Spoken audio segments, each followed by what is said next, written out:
Hello everybody. Hope you guys are doing well today.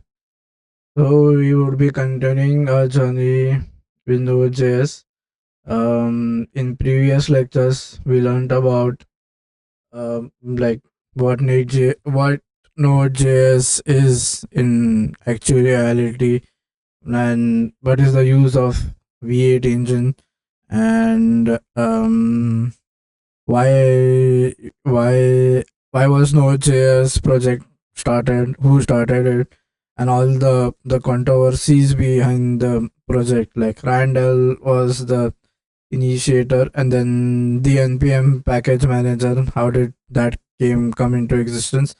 We also saw about the long term support version, that is the LTS version, and like why they had decided to go for the why they decided to have two types of versions for every Node.js release. Basically, a long term support and a normal Node.js and a normal version of that. And we saw why was Node.js so famous at that time, because at that time you could only write JavaScript in the browser, right? So Node.js had this exceptional functionality of taking the Node.js out of the JavaScript, out of the browser, and then having a local environment, and we could run it locally. This feature made it available to be installed even on servers. Remember, servers are nothing but a type of computer, except they are maxed out in. Except if you see, you can change it is going to be like a physical computer, except it does not have a desktop on the monitor. It has all other resources, like it has a CPU, it has a RAM, it has a secondary storage, and everything else. Now, we won't delve deeper into that. Okay, we will start with the Node.js functions. Now, one of the Node.js features, or why is Node.js so famous? Now, when we are, so one of the advantage of using Node.js is, again, it kind of we can fall back on JavaScript. It understands JavaScript very easily, and we can also write our Node.js application in a TypeScript. Remember, TypeScript was used to overcome the drawback of Java. It's not a drawback. The problem with JavaScript, at times it does those type conversion or those type conversion which we don't want. For example, to avoid that, or to maintain type, so it's basically type. So if you split it a TypeScript, it is basically type, right? So type is something that is given more important here, and hence it is kind of an layer on top of JavaScript. We will see later on why that is important. Optimized engine, no, not now. Okay, so the moment we take the moment we can have an engine like the Google's V8 engine out of the browser, so in order to run JavaScript, we need some similarity or some feature that can run, or some engine that can run the JavaScript code, right? By running, I mean it is something which can understand how the JavaScript is written. So before the development of Node.js, the Node before the initialization, the main aim of the initialization was to have a downloader file. So basically, Randall wanted a dialog box to display how much percentage of the file has been downloaded. Hence, this project was being initialized or initiated at that time. Now, let's see the more advantages of. So first we saw is basically pure JavaScript. Again, Node.js kind of understands JavaScript very easily. Second feature is it is based on the Google's V8 engine, and it takes that out of the browser. You can have that in a local environment. Again, constant development of the engine. There is constant support, and normal and many more variations, or many more improvisation keeps on coming to the V8 engine, and hence Node.js will have those in the needy will have those improvise. Now, one of the core or one of the very most important feature of Node.js is single threaded. Now, what do you mean by this single threaded? Now, understand. Now, let's see how. Remember, this single threaded term basically comes from operating system. So basically, the operating system is responsible for managing threads. Now, when we say threads, basically, so if you have a very big program, a thread is basically the smallest possible unit of that program. Okay, so now how does this work? Remember, modern computers have multiple cores. Now, by using multiple cores, what can we achieve is parallelism, right? You can, what I mean to say is, this is one core and this is one core. Now, this is all in one single chip, right? So it is not called as a multiprocessing, because multiprocessing you mean you have two different physical chips. Here it is one single chip, but it has two cores. Now every core has its own ALU, is has its own set of registers, and so basically it is like a processor. It is like two processors, but on one single chip, having their distinct registers and ALU. So when we studied 8086 architecture, we say ALU is basically the part of the execution unit does all the arithmetical operations like multiplication, addition, subtraction, modulo, and so on. Now the CPU, the now which thread should go on which process on which process? Sorry, which thread should go on which core? Now, who decides this? This is the job of the OS.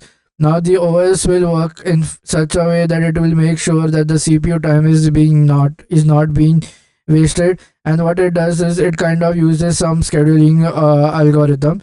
Now, this job of putting the process to the cores is done by the CPU. Now, whenever now is done by the the job of putting this the smallest unit or a thread onto the core is done by the operating system. Now it will decide which core which will get what thread, and it is decided in such a way that the core clock time or the CPU top time, if you say it in a general way, will never be wasted. Now, what does the operating system contain? Now, remember, if you ignore the simple structure is not really what we are considering here. If you see the later on structures of the operating system has something called as the kernel.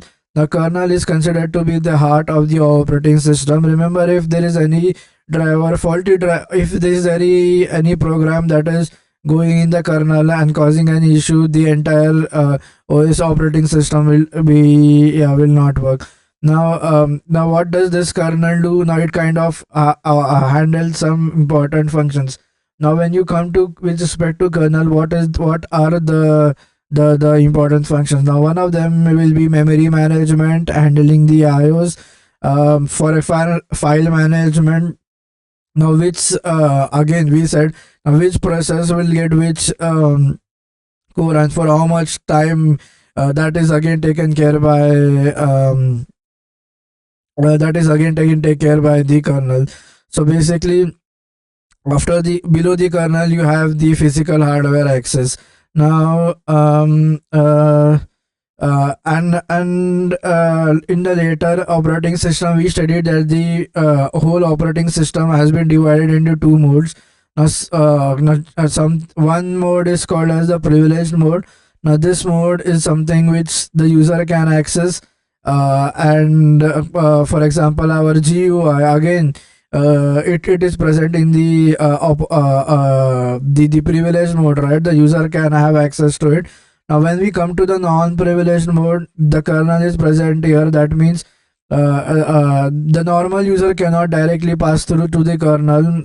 There are some other mechanisms that the user application might have to use in order to reach the kernel. Now depending upon the operating system, the that mechanism will vary. For example, in Mac OS you have an upper layer called as an API layer, which has various APIs that will tell the kernel to allocate or use the hardware that is mentioned in the API call. Now, again, the multi-threading is only possible here because you are having multiple cores. But then, when we come to the event loop, like why is this event loop? We say that the event loop, we say that Node.js is single-threaded and it is non-blocking I/O. Now, what is this single thread and what are we non-blocking? Now, remember, as I said, this term single threaded comes from the operating system. We have just borrowed it here. Now, remember, kernel is so basically we said that the kernel is only responsible for accessing the hardware or any other kernel related function, right? If there is no but what we mean to say that, suppose if a timer is suppose if we have a code and we have something a set timeout, and then we have we turn the timer on.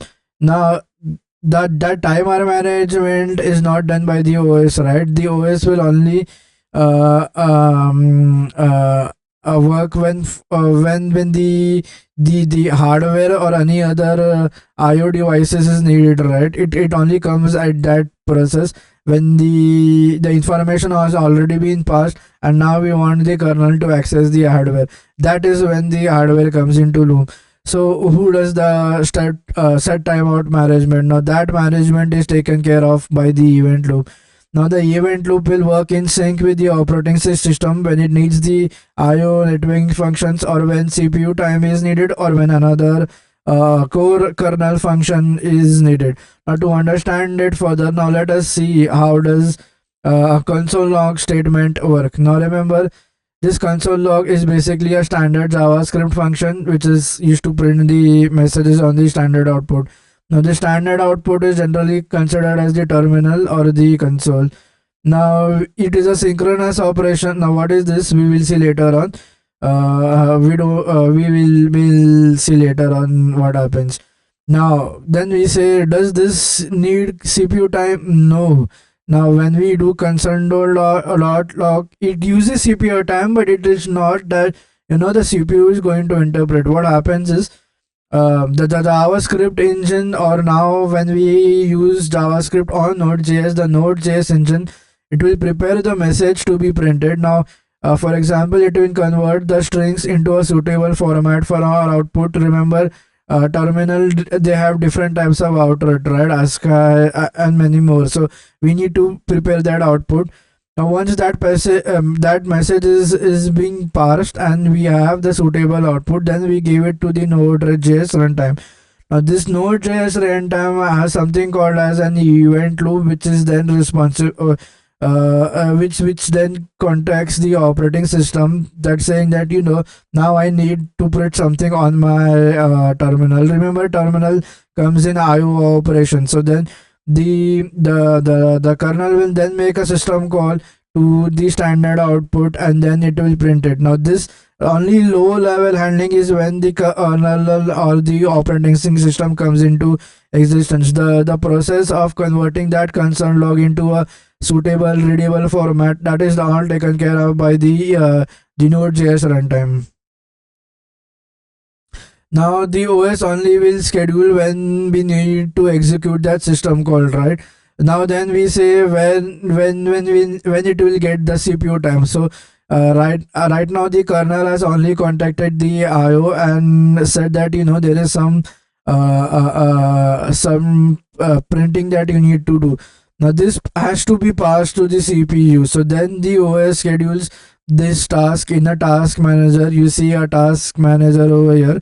The task manager will then indicate the CPU that based on the scheduling algorithm that the task manager uses. The corresponding task will be given the CPU time, and its execution will work. Now, where does the event loop fit in? See, remember, event loop, we say that it is also single threaded, much like how the operating system. The word thread is basically related to operating system, but it is used here as well. Now, that event loop is basically for managing the JavaScript code, right? There is some runtime on some mechanism that needs to manage and understand what is written in the JavaScript code. Remember, the OS or the kernel cannot understand it. It can only provide.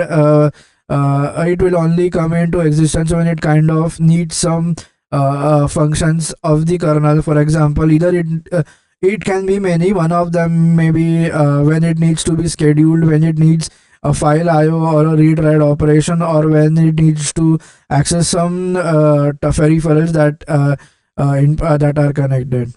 So so let's see the working of event loop in together with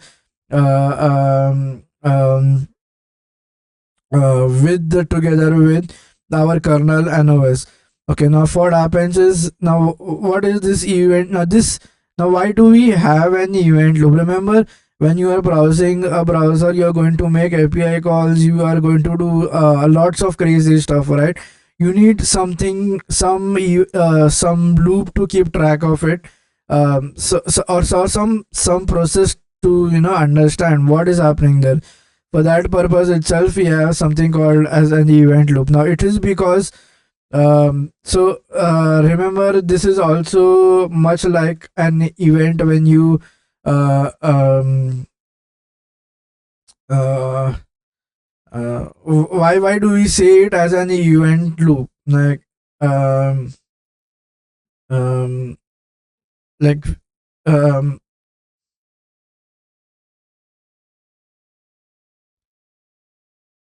why do we say it an event? Now uh, if you have studied in in processors, even processor needs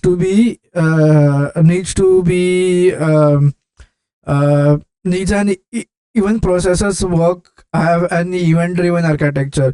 What I mean is, whenever the processor needs whenever some task or some process needs the CPU time, it will kind of um, uh, send an event to the processor saying, now I need your time, please give me your time. Now this event can be in many forms. First is, either you can do it by a hardware, that is when you send a signal on a physical line or a physical port of the CPU, or you do it software. Remember, software interrupts are being remember, software events are done intentionally. Now how can we pass these events to the CPU? There are multiple mechanisms. One is polling. You have long polling, short polling. Now the disadvantage is the CPU has to constantly check. No, we don't want that. The CPU to be checking. Remember, the moment the CPU starts checking whether an event has occurred or not, whether the keyboard is pressed or not, whether the button on the mouse has been clicked or not, we are wasting important CPU time. Remember, CPU time is of the utmost importance. So what we do is, we say, whenever the device wants the CPU time, let it interrupt the CPU. So this process is called as an interrupt event, which is kind of um, uh, um, uh, interrupting the processor, that whatever task you have, just stop it for now, wait. A more important task has come up, you finish that task first and then go back to whatever you're doing. So so this is something called as an interrupt. Interrupt is basically to disturb someone. We are intentionally disturbing the CPU. On similar lines, we have something called as an event loop. The word event is basically, whenever you say an execution, remember, whenever you write a JavaScript program, you will be doing a lot of stuffs, right? You want that events or task should happen, and that should cause changes in the way our output is being generated. For example, you don't want the node engine to be continuously checking for events, right? Did a network request, has a network request has been made, has the user done any user interaction. For example, has he clicked a button, has he clicked the keyboard? No, we don't want the engine to check all this. We want the events to come and tell the engine, the event has occurred, please check me or please handle me. So this is when this, hence we said that that checking is done by the event. Now, why we say it a loop is because it kind of continuously keeps on checking whether the whether that issue has occurred or not, whether that event has occurred or not, or what changes have to do. So it is basically considered at an infinite loop which is continuously checking. Now you will say, isn't this wasting time? Like, we should um, um we should have the event calling event loop, right? Why do we want to loop it on continuously?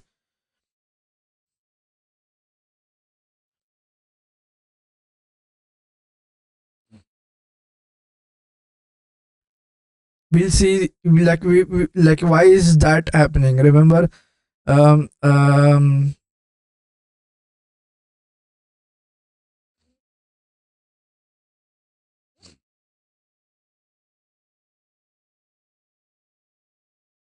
okay, so now why it is doing those, what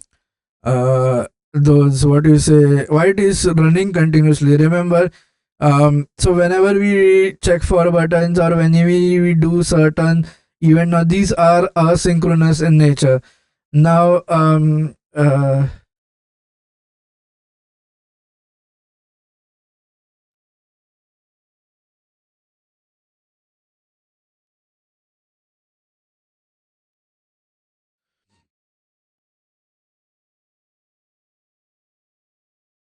now you might say, no, don't do this. um uh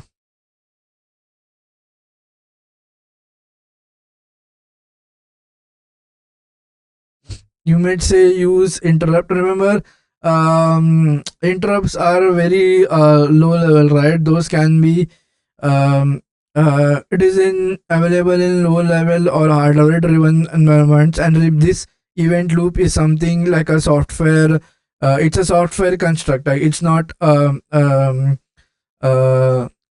hardware.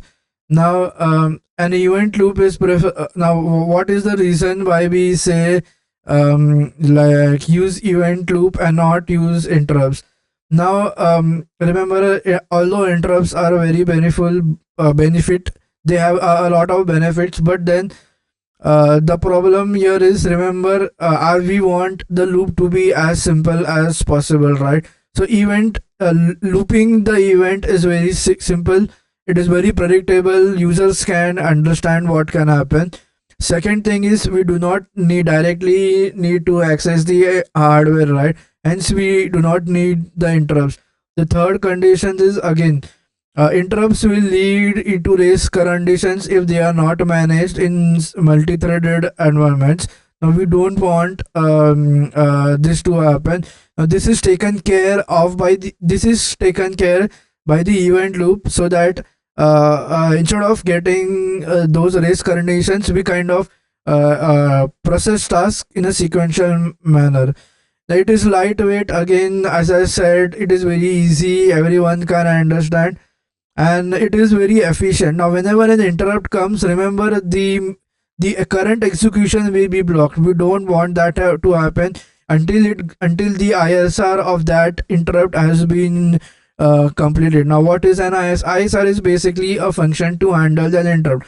For example, you press a keyboard H. Now you want the the CPU to this interrupt has occurred. It kind of stops, saves whatever it has been processing, goes to the service routine. Now how does that address translation happen? We don't want to understand that. We go there, we go to the service routine. A service routine is basically to service the interrupt means you kind of perform the code and come back. but then once that can come back. Now service routines are function again. When we come back, now what has happened is the processor, what it was executing previously, has been stopped. We don't want that functionality to have to occur. Now even when any event occurs, the code should still keep on running, and those event processing should happen in the back. Like, we don't want our code to stop at any point. Hence we don't prefer interrupts. Instead, we say, instead in JavaScript we use something called as an event loop. This event loop is the heart, like it's the main component that is responsible for managing all the features. For example, when the resource is needed, it kind of, as we said, it kind of goes to the kernel. Now when it should do that, when it should when it should wait. So that is why it shouldn't wait. Like, that is why we say use an event loop and don't use interrupts. Okay. And now yeah, we can work together. Now they can yeah, because if we introduce interrupts, we are already kind of there are certain, now interrupt is not a very good okay, interrupt is a good thing, but it has certain drawbacks. You kind of get into race conditions. You kind of get into race conditions is when two or more interrupts occur. Now which is what priority. Now who will decide that? For example, now in our code, a person clicks a button and person uh, request for an page, HTTP page. Now who will decide what is more important? That is when you kind of do a race around. It's the both of them are racing. So then that is an issue with interrupts. Now other is deadlocks. Now deadlocks is it kind of goes into that infinite lock from which it cannot be recovered. We don't want that to happen. Hence we kind of have an event loop that kind of manages all these the resources. Now let's see how the event loop works. Okay. Let's assume that this is the code that we have written in our this is the code that is written in Node.js. Now remember, these functions will be called so this is a statement written. Now the execution, or it will be put on the call stack only when we make a call to them. Okay. If we don't make any call, then it won't be it will not be put on the stack. Okay, so now first what we do is now this is okay, so this is a very simple function that is nothing but returning hello. And then so then we have another function which says set timeout. Now this kind of this is basically a callback, and then we say after this 1000 seconds have milliseconds have expired, print this code and return whatever we have done. Okay. Now how is this going to happen? How is this queue going to work? How is this call stack? And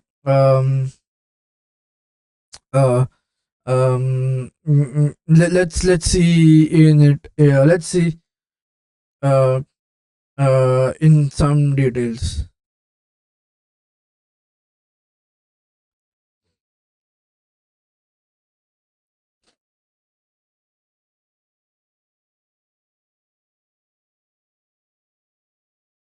Okay, now the event loop has 2 to 3 components. First is basically what we call as the call stack. Then is something called as the web APIs, and then we have something called as a queue, or is also called as a callback queue for asynchronous operation. Right? Remember, this is an asynchronous operation. Then we for the promises we have something called as a microtask queue. Now what is going to happen is the loop will start executing the code present in the call stack line by line. So first is this greet call. This will be put in the stack. This call is done. Execution is done. Then it will put this response, and then this function will be loaded in the call stack. Now, whenever it kind of gets any asynchronous task, what it will do is it will kind of offload this. So by offloading, um, I mean is so this it will instead of keeping it in the call stack, it will go into the web API. The moment this timer has expired, it will then be present in the queue, and then it will take the event loop. I am now ready for execution. Please complete my execution. If there were any statements written here, they would. So what is happening is the moment I offload it from the call stack, although it's working in the background, but it is not interfering filling this. The remaining statements, if there was any, it will be put in the stack and it will be executed sequentially. So once this timer is ready and once this timer has expired, it will be then put into a queue. So the looping event is happening is we are continuously checking whether the loop job is basically to continuously keep on checking if there is anything in the queue. You kind of so the looping is, I guess, continuously checking the call stack, or is it continuously checking the um yeah, this is, so it will continuously keep on checking the call stack. Remember, if there is anything which can be because we want that single thread feature, right? We don't want to stop anything. So the moment you see any statement written, execute. If there is any system that needs to be that needs asynchronous working, you kind of pull it out from that. Now why this miss the memory is because this is where the functions, and remember functions are first class citizens in JavaScript, right? That means they are given the same priority as classes. So it is remember, when we create a class, it gets stored in the heap, so these functions will be present in the heap memory. Hence he has mentioned the heap. So hence the heap is being mentioned. So now first is we have to get these things from the memory. Okay, so now we have got all them. Now the event loop will kind of pop it out from the stack. Now how does so the call stack will be put in such a way it is working from top to bottom. Remember, it will come in, this grid function will come in the stack the moment it sees this. So the moment it sees this, it is kind of put. And then now remember is this is stack, right? So stack is basically it works in the LIFO manner, last in first out.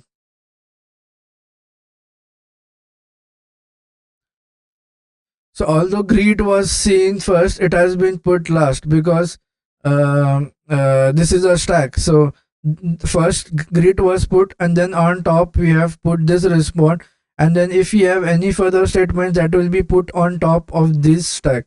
And so the moment the loop kind of starts running through the call stack. Now what the moment this event loop checks is it kind of will pop out all the asynchronous operation. um,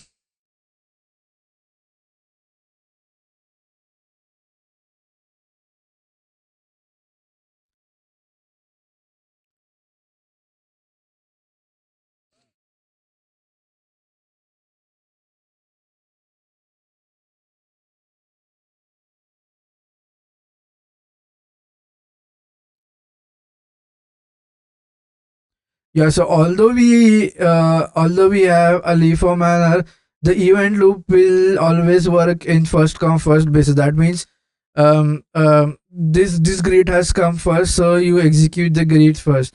Now respond has come, you come to respond. Now the only job of this call stack is basically to pop out of the to pop out if there is any asynchronous task, so that if there is any, so that the stack grows in this direction, and the event loop flows that whatever the statements are written from bottom to the top of the stack are first come first tasks, are needs to be executed first. So even so the call stack, the main feature of using this is you kind of pop it off from out from the top of the stack.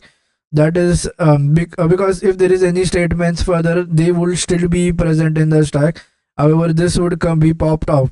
So that popping out is if this was a queue, then it would function in exactly opposite manner, right? Although we don't want that to happen, we want that the thing which has to be popped to remain on the top, so that the further events or the further code return can be executed. So just to give to summarize to you, remember, a heap is basically something, uh, so functions are basically for first class objects, and they will be stored in the heap memory. Now the moment we now what does the event loop do? It kind of runs down from top to bottom in our code file. Now it finds grid, it is pushed on top of the stack. It finds a response, it is pushed on top. But the way the event loop first is, it is kind to service first come first basis. So it saw it grid, it is function. Now when it comes to the response, it sees that this is an asynchronous operation. You put it in the you just take it out of the stack. If there are any other further statements that are present, you kind of run those. You wait for this timer to expire, put it in the queue for execution. Now this will give an indication to the event loop that right now my timer is expired, please call me and execute. So the moment this is executed, this is taken out of the queue. So by doing this, what we are making is, we are achieving that single thread function, that the call stack is never waiting for anything to happen. If it's something that needs to wait, you just take it out, wait for it to complete. Once it's complete, we send an event, and then it will get executed. So by this functionality, we are achieving single thread. That is, we are not blocking anything, we are just keep on working, and so we say that it is a single threaded architecture. Now this is one of the very core features which is powered by this event loop that manages this single threaded operation. Okay, I hope you go, now the moment and then we say the other feature is non-blocking IO, right? So we are not by that we mean to say, suppose if there is another code present here, because of this event loop, there is nothing, no waiting, right? The moment this is taken out, I will wait, I'll finish it, and the moment this is ready, you kind of put it back in the queue, and then the event loop will execute it.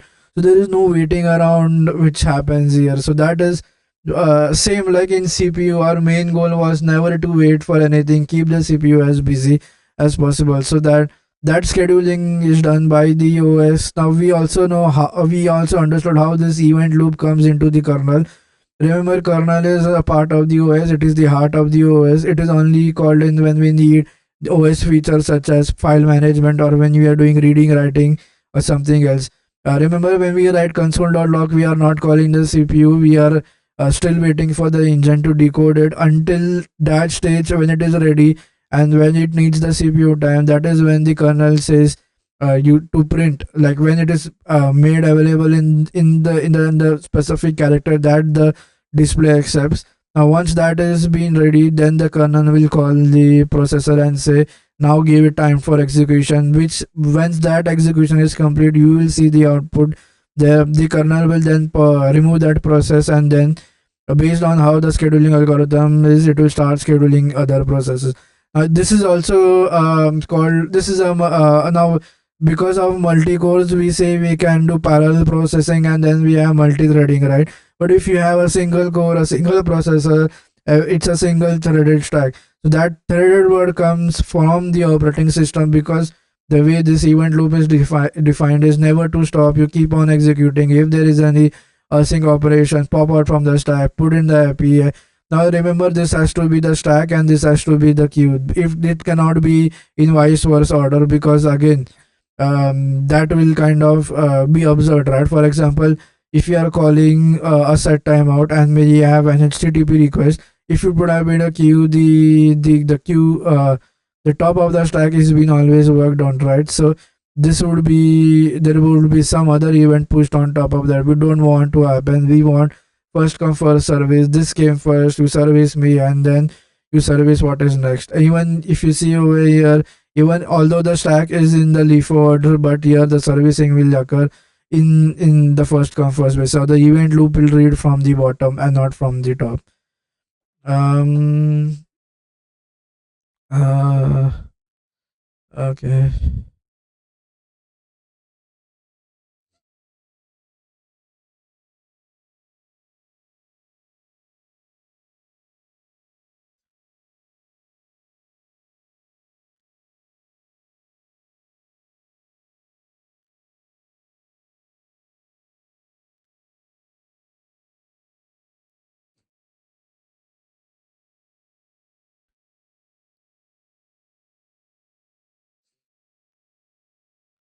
Remember, the bottom is where um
okay, so like there is some confusion that we had, right?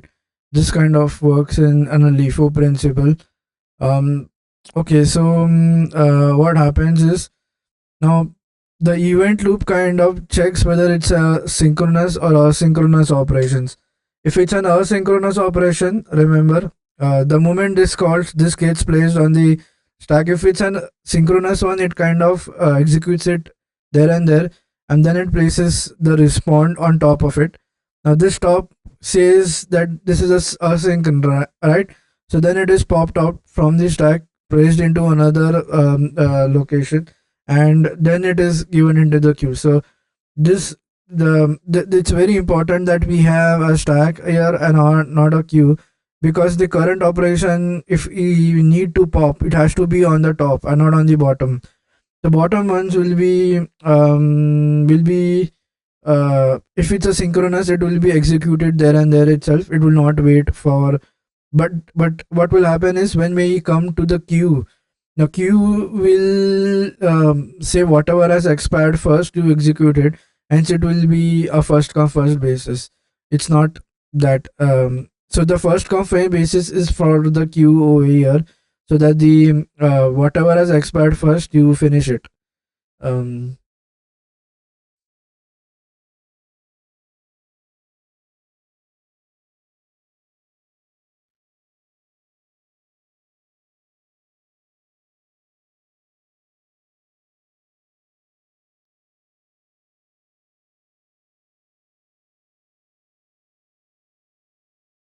yes, if it's a synchronous code, then we do not need to wait. You just kind of immediately produce it into the call stack.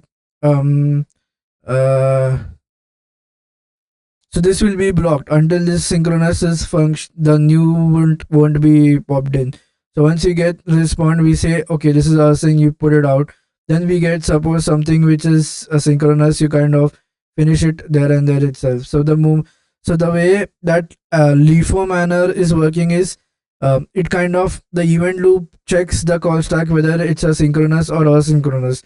If it's a asynchronous operation, you pop out, pass it into another stack, up into another separate box, wait for it to complete, then you put it in the queue and saying that this has completed first, let's execute it.